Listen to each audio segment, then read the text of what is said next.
البرنامج الذي اسمه طاش ما طاش بكل أسف فعلا قد أطاش بعقولهم وأطاش ببصائرهم وأطاش حتى بمسلماتهم هذا البرنامج في الحقيقة منذ سنوات خرجت فتوى من هيئة كبار العلماء برئاسة مفتي عام المملكة الشيخ عبد العزيز آل الشيخ ومن معه من العلماء بأنه برنامج يتضمن كثير من المخالفات الشرعية. هذا المسلسل تجاوز حده وبلغ أشده في الخبث والضلال. هذا الاختلاط الذي يدعون له اليوم هو الذي جرى الغرب إلى الفساد والتفسق، ووالله وبالله وتالله لن نسكت عن هذا التخريب، وإنما نؤتى من قبل المرأة وسنجعلها في وجوههم حربا. كثيرا من أهل الباطل الذين يتكلمون في دين الله جل وعلا كثيرا ما يتذرعون بقول من نتكلم في ذواتنا نتكلم في الدين، نتكلم في تصرفات خاطئة ونحو ذلك ولا نتكلم في الدين، أو يقول نحن نستهزئ ولا نقرر أصولا ولا نعلم علما، وهذا لا شك أنه عذر باطل فاسد.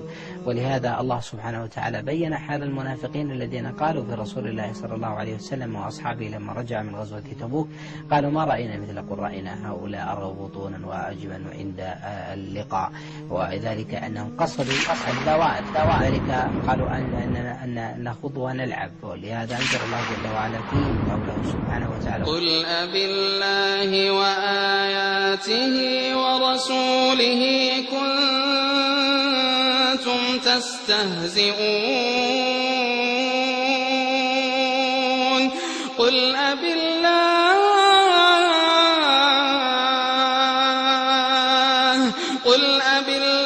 وآياته ورسوله كنتم تستهزئون لا تعتذروا قد كفرتم بعد إيمانكم إن نعف عن طائفة منكم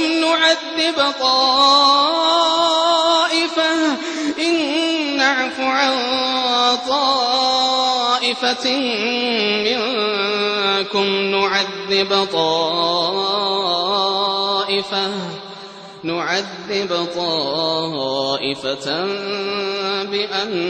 بأنهم كانوا مجرمين.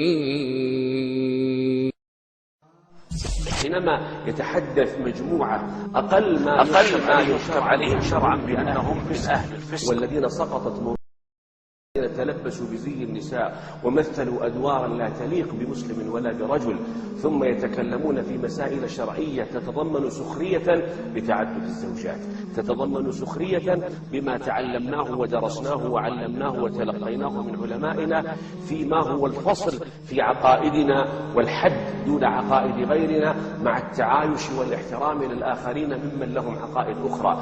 للأسف هناك خلط، هناك تصوير، هناك تسطيح، هناك عبث بمثل هذه الأمور.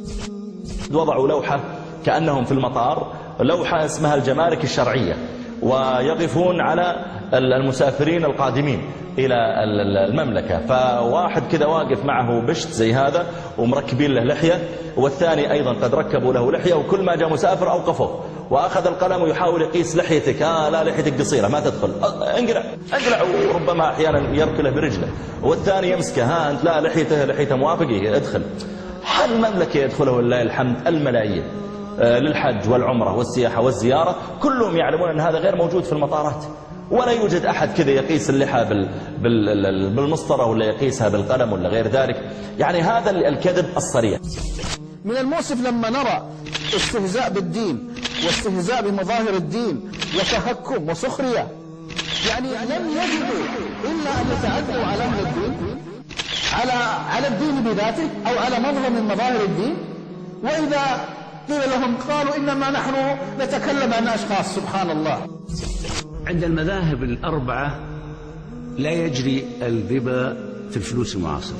أعود فأقول عند المذاهب الأربعة الأحناف والحنابلة والشافعية والمالكية لا يجري الربا في الفلوس المعاصرة. لما أقول المذاهب الأربعة ترى عدم نقدية أو عدم ربوية الأوراق النقدية.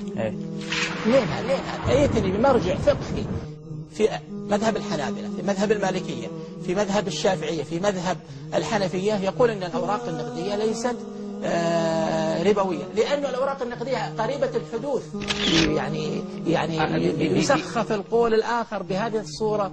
يعني أرى أنه مو مناسب.